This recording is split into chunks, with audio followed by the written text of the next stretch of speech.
August 13, 1943, Douglas, Wyoming. 412 Italian soldiers step off American freight cars into high plains wind that cuts through summer air like winter knives, and Sergeant Enzo Tarquinio from Cremona clutches a small canvas roll containing brushes he managed to hide during 3 months of captivity. First in Tunisia, where American Rangers captured him during the collapse of the Afrika Korps, then in Morocco, where Liberty ships waited to transport prisoners across an ocean wider than any battlefield he had known, then through a 4-day train journey from Wilmington, North Carolina, to this remote corner of the American West where Camp Douglas rises from sagebrush like a mirage made of barbed wire and timber. The camp sprawls across 687 acres of Wyoming rangeland, 180 wooden buildings constructed in just 95 days by Peter Kiewit and Sons construction crews, who worked around the clock to meet the U.S. Army's desperate need for prisoner-of-war facilities as Axis forces surrendered in unprecedented numbers across North Africa. And now these men who fought beside Rommel in the desert heat find themselves marching in formation past guard towers and electrified fences toward barracks that smell of fresh pine and American efficiency. Tarquinio studies the distant mountains through wire mesh, noting how afternoon light catches the peaks differently than it did on the hills outside Cremona, and wonders what stories these western landscapes might tell if he could capture them with pigment and brush the way his grandfather taught him to paint the Italian countryside before the war changed everything. The Douglas Pioneer Museum would later preserve 2 small paintings signed by Tarquinio, one depicting Venice with gondolas drifting through canal shadows, another showing Saint Rita of Cassia in traditional religious pose, both bearing the inscription 1943, SUA using the Italian acronym for United States of America, and these intimate works serve as evidence that even in captivity, even thousands of miles from home, the human need to create beauty persists with stubborn determination. But these personal paintings, tucked away in museum archives decades later, represent only the beginning of what would become the most extraordinary artistic legacy left by prisoners of war anywhere in the American homeland during World War II.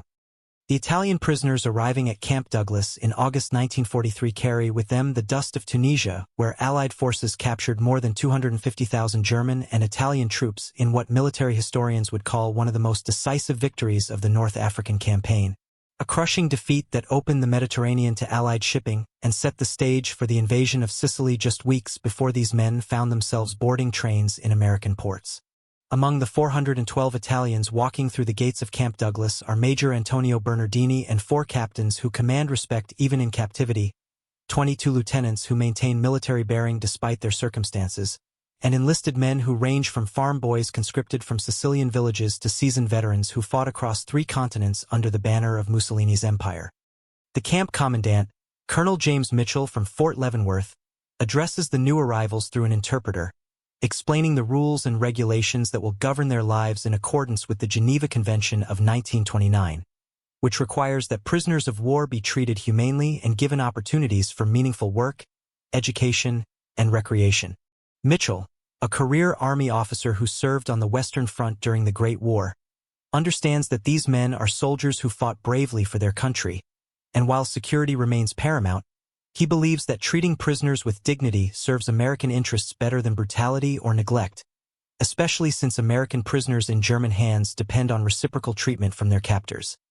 The Italian officers receive separate quarters in Barracks C4, while enlisted men are distributed among Company A, B, and D compounds, each surrounded by double rows of fencing with the inner barrier electrified to discourage escape attempts. Though the vast emptiness of Wyoming rangeland and the thousands of miles separating prisoners from any friendly territory make flight seem more like fantasy than possibility. Sergeant Tarquinio finds himself assigned to Barracks B7 alongside 31 other men, including Private Giuseppe Colombo from Milan, who worked as a stonemason before the war, Corporal Lorenzo Benedetti from Florence, who taught elementary school, and Private First Class Marco Romano from Naples, who painted house interiors and church frescoes until the Army claimed him for service in North Africa. The barracks themselves reflect American mass production efficiency, prefabricated wooden structures measuring 30 by 100 feet with 6-foot ceilings and minimal insulation, each housing 32 men in iron frame beds painted military green with thin mattresses stuffed with straw and wool blankets issued by the Quartermaster Corps. Small nightstands built by previous occupants provide space for personal belongings, family photographs, writing materials, and the few possessions prisoners manage to retain through capture and transport, while a central aisle runs between two rows of beds toward a pot-bellied stove that will prove inadequate against Wyoming winter cold, but represents the only source of heat during months when temperatures drop below zero and wind drives snow through gaps in the walls. Within days of arrival, the Italians establish routines that blend military discipline with creative adaptation, waking at 0530 hours for roll call and calisthenics, then marching to the mess hall for breakfast consisting of oatmeal, coffee, bread, and occasionally eggs or bacon when supplies permit, though the portions seem generous compared to field rations they consumed during the final months of fighting in Tunisia when supply lines collapsed and even officers went hungry. After morning meals, work details begin with prisoners assigned to camp maintenance, kitchen duty, laundry operations, or construction projects that require manual labor but avoid anything that might contribute directly to the American war effort, as the Geneva Convention prohibits using prisoners for military production. The most coveted assignment proves to be work details outside the camp where Italian prisoners travel under guard to assist local farmers and ranchers whose sons have gone to war in Europe and the Pacific, leaving behind crops that must be harvested and livestock that require daily care. Converse County ranchers and farmers, recognizing the opportunity presented by this sudden influx of manual labor, formed a corporation before the first prisoners arrived, and appointed a manager to handle the governmental procedures required to contract POW labor, paying the standard rate of $4 per day with half going to the prisoner in camp scrip that can be spent at the post exchange and half deposited in accounts maintained by the Army for distribution upon repatriation. By October 1943, over 1,000 Italian prisoners work across Wyoming in agricultural operations that range from sugar beet harvesting near Wheatland to potato digging around Riverton, with additional men assigned to timber camps in the Medicine Bow Mountains where they cut trees for railroad ties using crosscut saws and draft horses, dangerous work that requires skill and endurance but pays the same daily wage while offering precious hours outside the confines of barbed wire and guard towers. Local newspapers from Cheyenne to Sheridan report record harvests during the 1943 season, crediting Italian POW labor with saving crops that otherwise would have rotted in fields while American farmers struggled with the worst labor shortage in state history. But beyond economic necessity, something unexpected begins developing between Italian prisoners and Wyoming civilians, relationships that transcend the formal boundaries of captor and captive to reveal shared human experiences that war temporarily obscured. Rose Fowler, whose husband John hired several men from Camp Douglas to work their ranch near Clearmont, later recalled, "Many people in the area were mad at us and said we were sympathizing with the Nazi regime, but we just needed the help, and most of the prisoners were decent people who reminded us of the German immigrants who settled Clear Creek Valley decades earlier, hard-working men with strong backs and gentle hands when it came to handling livestock." The Italian prisoners working on Wyoming farms and ranches quickly learned that American agricultural methods differ significantly from the intensive cultivation they knew in Italy, where small plots of land support extended families through careful attention to soil conditions and crop rotation, while Wyoming operations sprawl across thousands of acres with mechanized equipment that moves earth and plants on an industrial scale. Giuseppe Colombo, the stonemason from Milan, writes in a letter to his sister that Americans think like Romans building roads across the empire, everything designed for size and speed rather than the patient craftsmanship we learned from our fathers. Yet their methods work because they have so much land and so many machines that they can feed armies with surplus left over for export. The cultural exchange flows both directions as Wyoming families discover that Italian prisoners bring skills and perspectives shaped by centuries of European tradition, knowledge of stone construction and metalworking, understanding of livestock breeding and crop management, artistic abilities that transform utilitarian objects into works of beauty through careful attention to proportion and detail. Many ranchers begin inviting their Italian workers to join family meals, sharing Sunday dinners around kitchen tables where conversation mixes broken English with gestures and laughter that transcends language barriers, creating bonds that will endure long after the war ends and some prisoners choose to return to Wyoming as immigrants seeking new lives in America.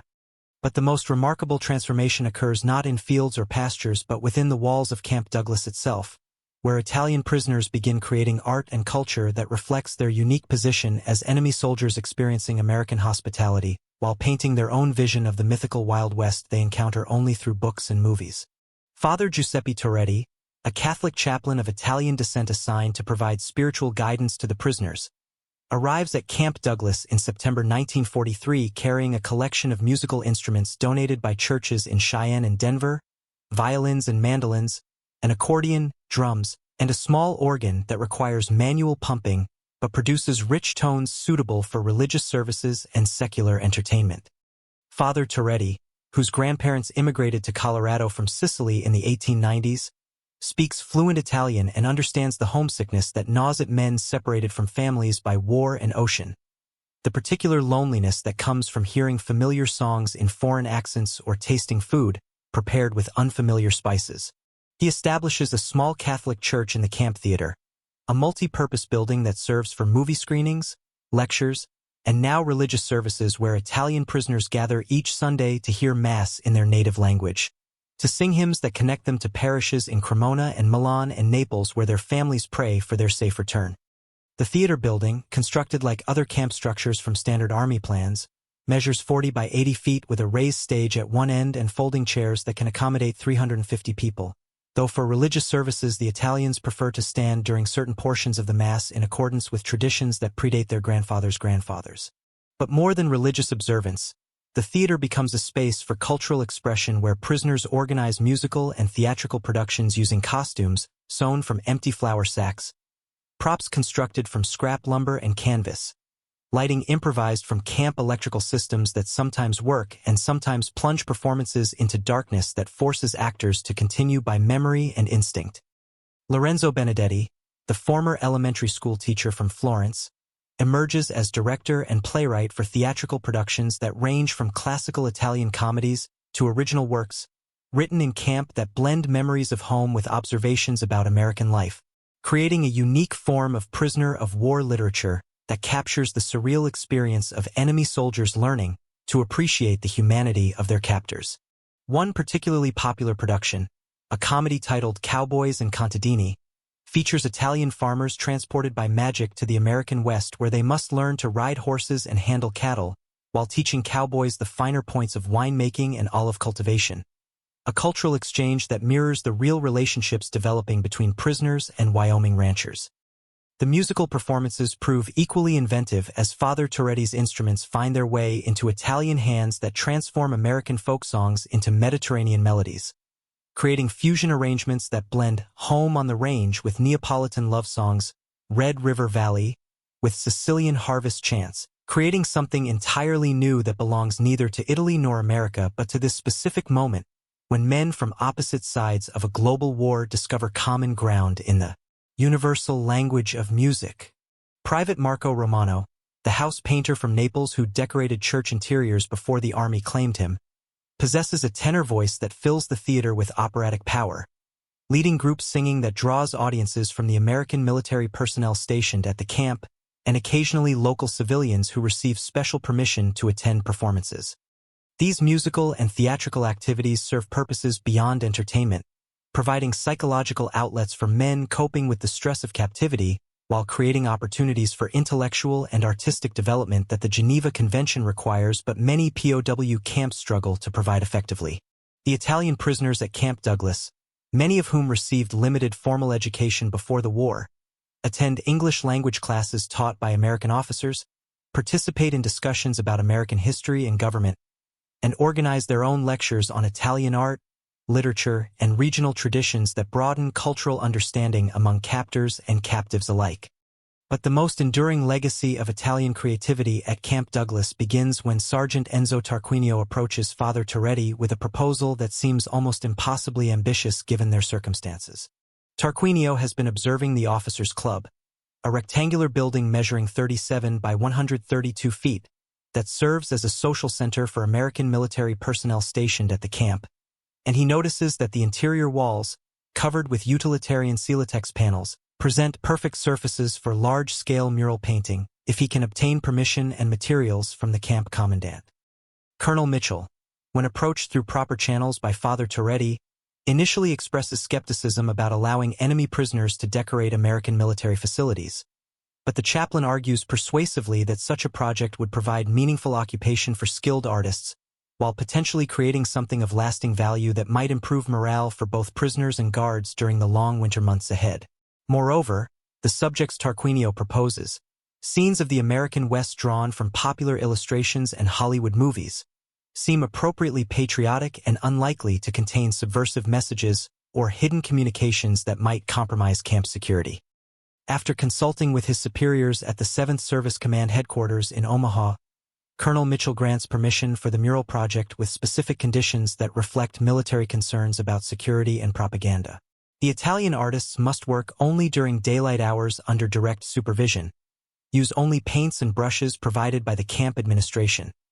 submit preliminary sketches for approval before beginning each mural, and restrict their subjects to scenes of American Western life that celebrate pioneer spirit and frontier values, rather than depicting contemporary military themes or controversial political topics. Tarquinio begins recruiting fellow artists from among the Italian prisoners, identifying men with relevant skills and experience who can contribute to what rapidly becomes the most ambitious art project ever undertaken in an American prisoner of war camp. Private Giuseppe Finati, whose signature appears as V. Finati on several murals, brings experience in commercial illustration and sign painting from his pre-war work in Rome, while Private Francesco de Rossi, who signs his work F. de Rossi, contributes knowledge of fresco techniques learned during apprenticeships with church decorators in the Italian countryside. The three men form an artistic team that combines Tarquinio's training in classical painting techniques with Finati's understanding of popular illustration and de Rossi's mastery of large-scale wall decoration,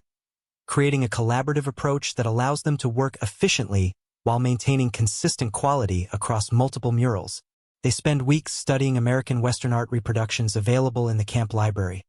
particularly the work of Charles M. Russell and William Henry Jackson, whose paintings and illustrations provide inspiration for compositions that capture the mythical spirit of frontier life as imagined by men who have never seen a real cowboy or witnessed a cattle drive. The irony inherent in this artistic undertaking proves remarkable when considered from historical perspective. Italian soldiers captured in North African desert warfare now painting their vision of the American frontier based on romantic imagery created by artists working decades earlier to promote Western settlement and tourism. These prisoners, who experienced modern mechanized combat with tanks and aircraft, artillery barrages and supply shortages, now dedicate months to depicting an idealized past where individual courage and simple values determine success or failure, where conflicts resolve through clear moral choices rather than the industrial slaughter that characterized their own military service. Work on the first mural begins in November 1943 as winter wind howls across Wyoming rangeland and temperatures plummet below zero, forcing the artists to work quickly during brief periods when the officers' club receives adequate heating from the coal-burning stove that provides the building's only source of warmth. Tarquinio sketches the initial composition directly onto the Celotex wall surface using charcoal provided by the camp workshop, outlining a scene of cowboys gathering around a campfire with their horses hobbled nearby, mountains rising in the background beneath a star-filled sky that recalls countless Hollywood westerns these men have watched during evening movie screenings in the camp theater. The painting process requires improvisation and creativity as the artists adapt to materials and conditions quite different from anything they experienced in civilian life, mixing tempera paints on improvised palettes, using brushes designed for house painting rather than fine art, working on wall surfaces that absorb pigment differently than traditional canvas or wood panels. Yet these limitations prove less constraining than anticipated as the artists discover that Celotex provides an excellent surface for mural painting,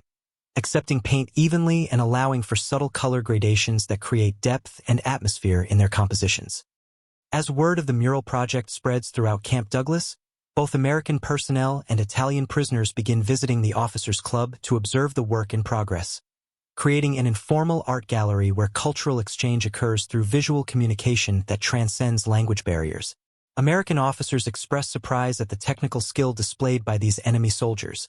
while Italian prisoners take pride in seeing their countrymen creating something beautiful and permanent that might outlast the war and serve as evidence of their humanity during a period when propaganda on both sides emphasized national and racial differences rather than shared human values.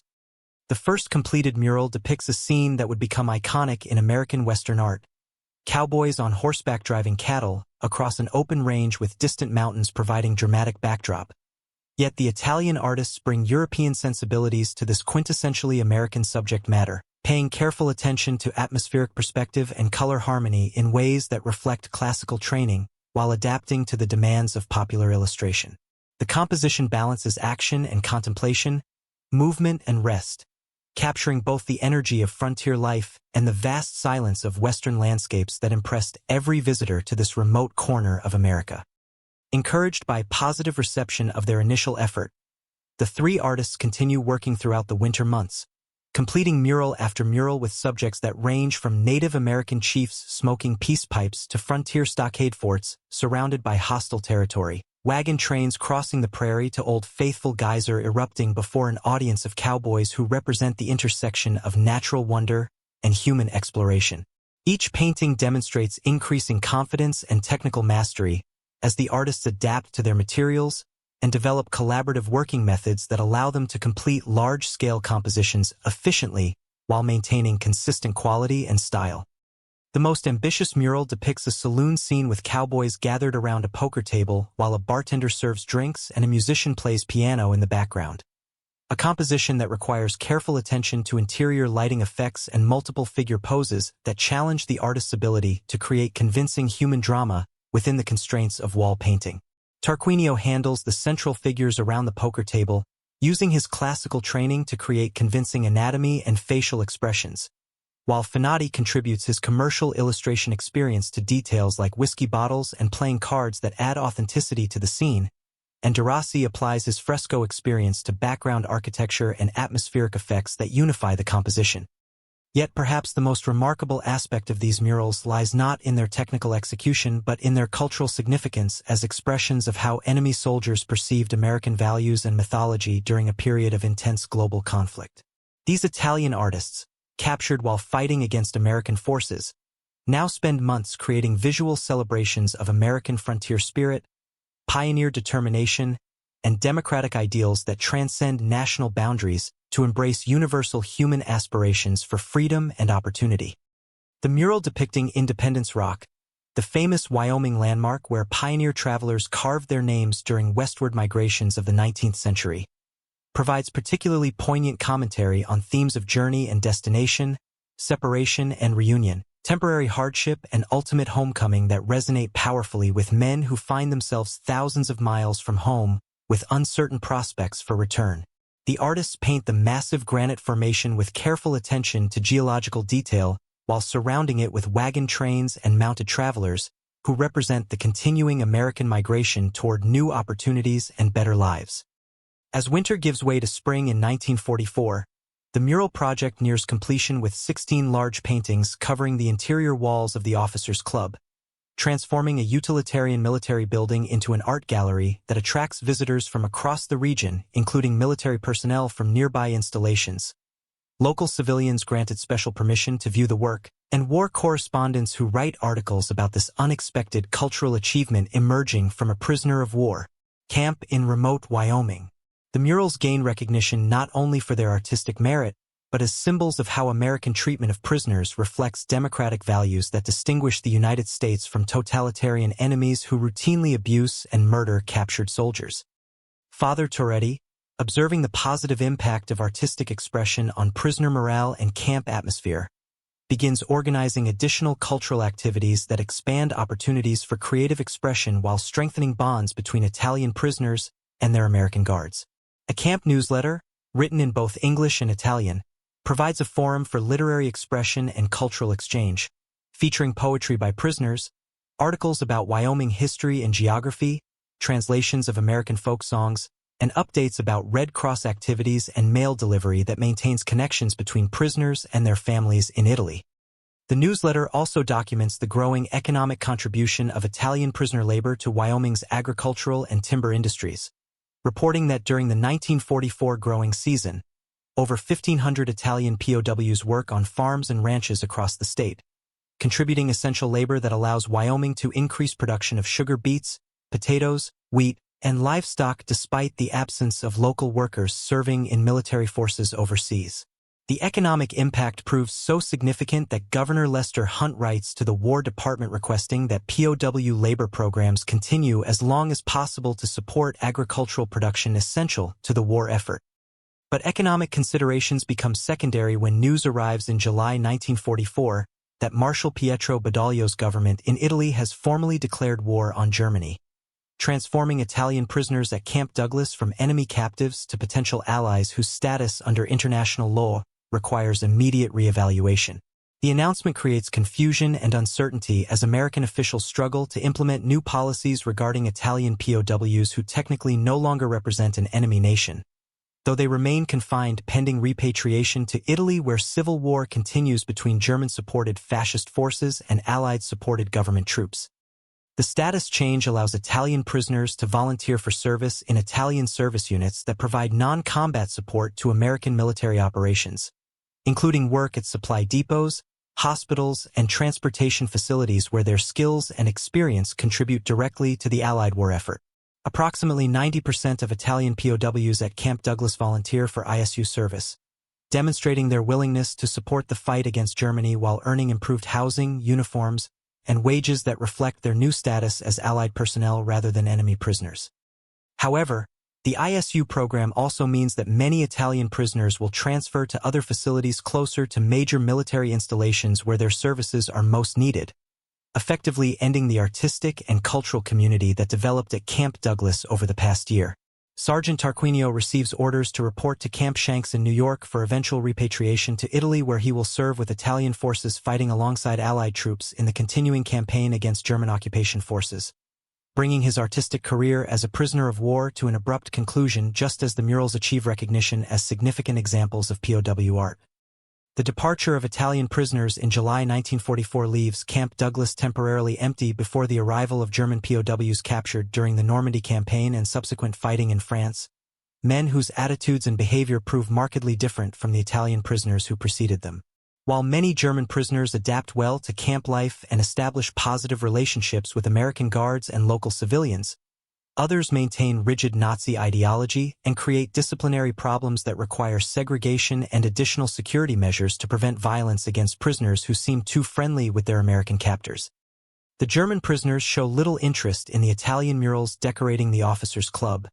viewing them as evidence of Italian weakness and collaboration with the enemy rather than artistic achievement worthy of respect. And several incidents occur where German POWs attempt to deface or destroy the paintings before camp officials intervene to protect what by now has gained recognition as historically significant artwork. The cultural tension between German and Italian attitudes toward captivity reflects broader political and military divisions that contributed to Italy's withdrawal from the Axis alliance and Germany's determination to continue fighting despite increasingly hopeless strategic circumstances. Colonel Mitchell, observing these cultural differences, implements new policies designed to preserve the Italian murals while managing German prisoners who require different approaches to maintain discipline and security. The Officers' Club becomes off-limits to German POWs except for special occasions when their behavior demonstrates sufficient reliability to justify access to the building, while the theater continues serving for movies and lectures under increased supervision to prevent incidents that might disrupt camp operations or endanger prisoner welfare. The German prisoners assigned to Camp Douglas include men captured during various phases of the Normandy campaign and subsequent fighting across France,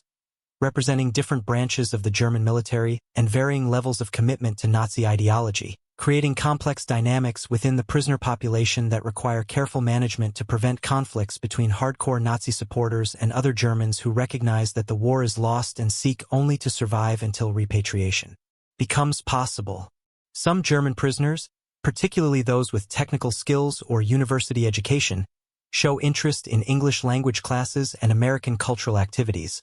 while others maintain isolation and hostility that reflects their continued commitment to National Socialist ideology. The agricultural labor program continues with German prisoners taking over much of the work previously performed by Italians, though local farmers report that Germans typically prove less adaptable and cooperative than their Italian predecessors, often insisting on rigid schedules and specific working conditions that reflect their military training rather than the flexibility required for farm work that depends on weather conditions and seasonal variations. Nevertheless, the economic contribution remains significant as German POWs help harvest crops and maintain livestock operations that support Wyoming's agricultural economy during the final years of the war. The German prisoners also contribute to timber operations in the Medicine Bow Mountains, where they cut railroad ties and lumber using techniques that reflect their experience with European forestry methods, though they sometimes clash with American supervisors who prefer different approaches to tree selection and cutting procedures. Despite these cultural and technical differences, the timber program proved successful in providing essential materials for railroad maintenance and construction projects that support the continued movement of troops and supplies across the American continent. As 1944 turns to 1945,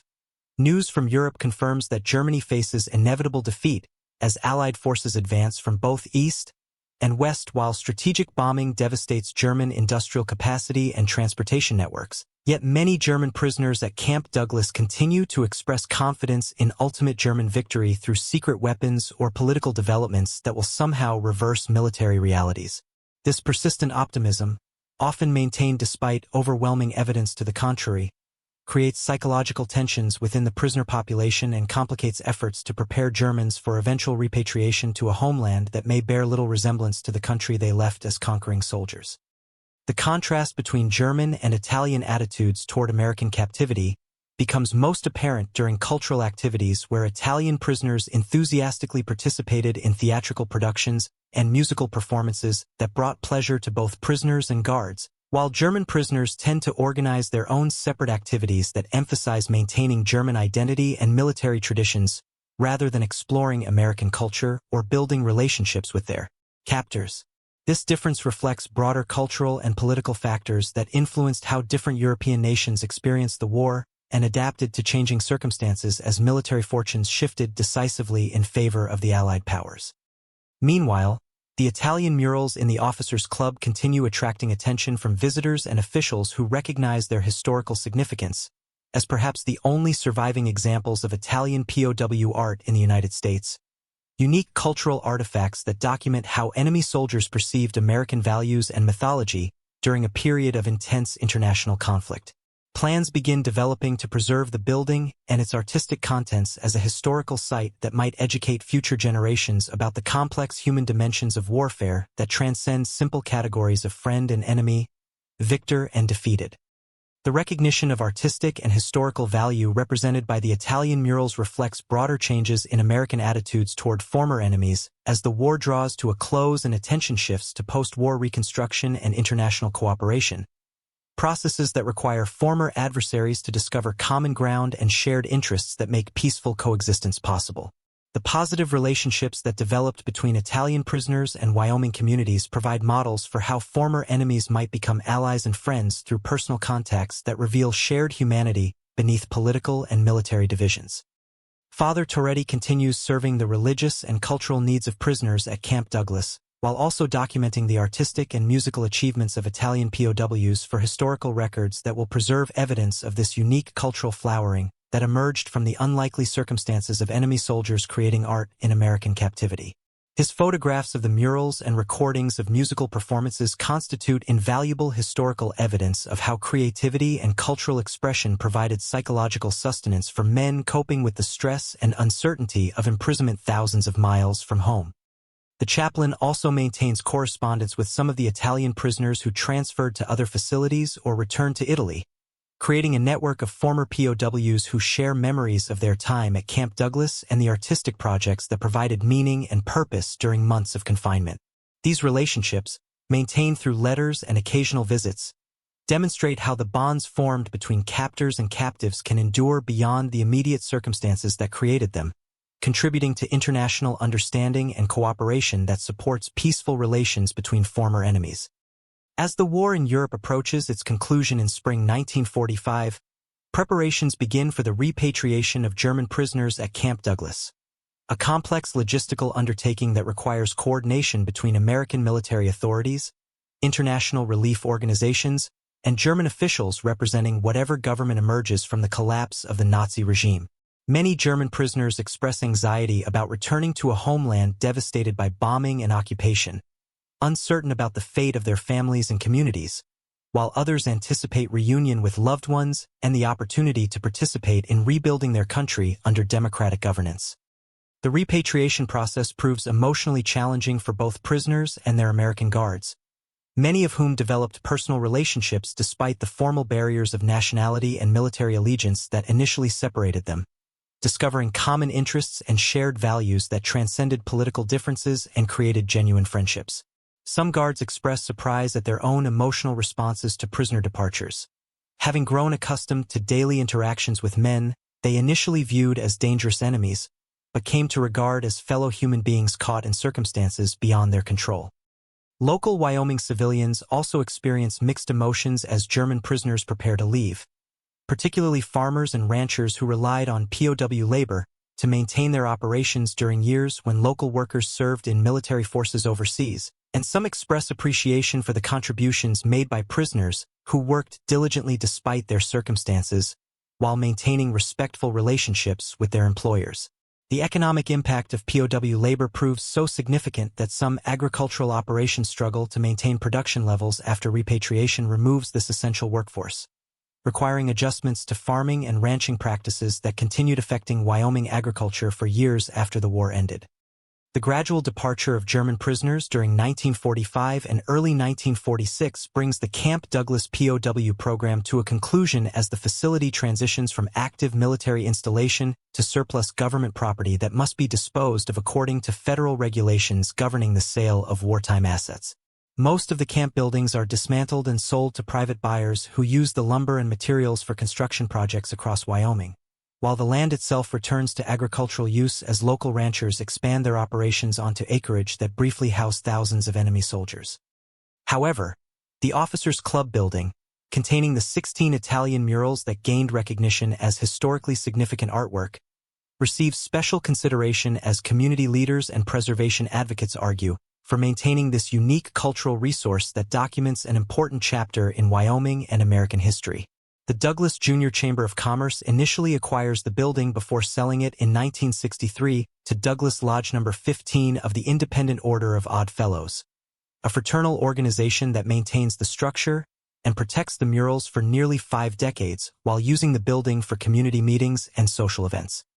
The Odd Fellows' stewardship of the former Officers' Club demonstrates how local organizations can preserve historical resources that might otherwise disappear when government agencies lack funds or authority to maintain properties that no longer serve their original purposes, and their efforts ensure that future generations can study and appreciate the Italian murals as examples of how cultural expression provided psychological support for prisoners of war while creating lasting artistic legacies that transcend the immediate circumstances of their creation.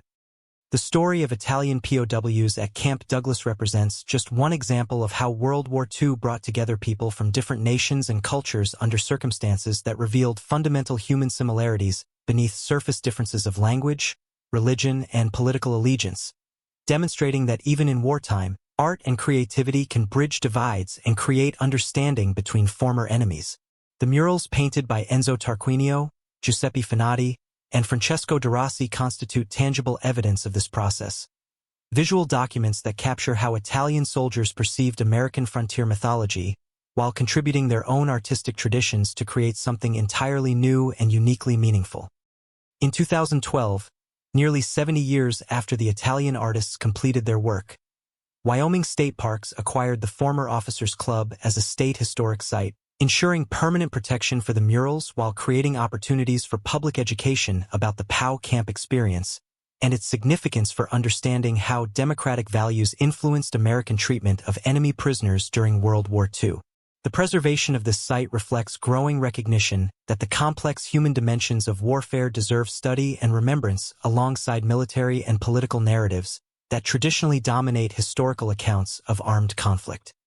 Today, visitors to the Camp Douglas Officers' Club State Historic Site can observe the 16 Italian murals that survived decades of neglect and changing ownership while retaining their artistic integrity and historical significance,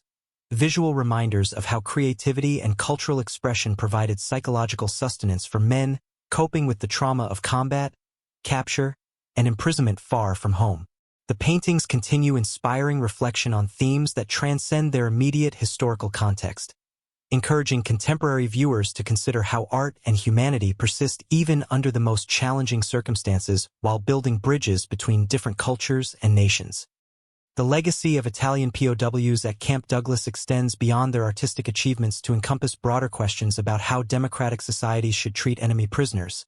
how cultural exchange can promote international understanding, and how individual relationships can transcend political divisions to create lasting bonds between former adversaries. These lessons remain relevant as contemporary conflicts continue producing refugees and prisoners who require humane treatment and opportunities for meaningful engagement, while awaiting resolution of the political disputes that displaced them from their homes and communities.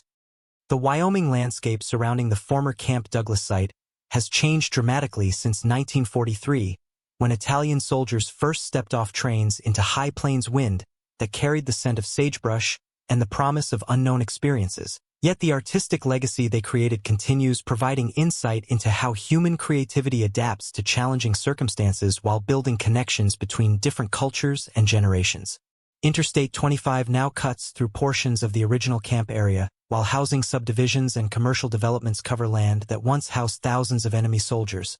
But the Officers' Club stands as a permanent reminder of this remarkable chapter in American and Wyoming history. The story concludes where it began, with art transcending the boundaries of nationality and conflict to create something beautiful and enduring that speaks to universal human experiences of longing for home, finding meaning in difficult circumstances, and discovering unexpected connections with people initially regarded as enemies. The Italian murals at Camp Douglas represent more than historical curiosities or examples of folk art produced under unusual conditions. They constitute evidence that human creativity and cultural expression can flourish even in captivity, while building bridges between different peoples and nations that support peaceful coexistence and mutual understanding in an interconnected world where former enemies must become neighbors and allies. Through their brushes and imagination, 3 Italian soldiers captured in North African combat created a visual legacy that outlasted the war that brought them to Wyoming, the political systems that divided their nations, and the generations that witnessed their captivity, proving that art possesses power to communicate across centuries and cultures, while preserving evidence of humanity's capacity for beauty and hope even in the darkest circumstances. Their 16 murals depicting the American West continue welcoming visitors to a small building in Douglas, Wyoming, where enemy soldiers once painted their dreams of freedom on Celotex walls that have become windows into the complex human dimensions of a global conflict that changed the world forever.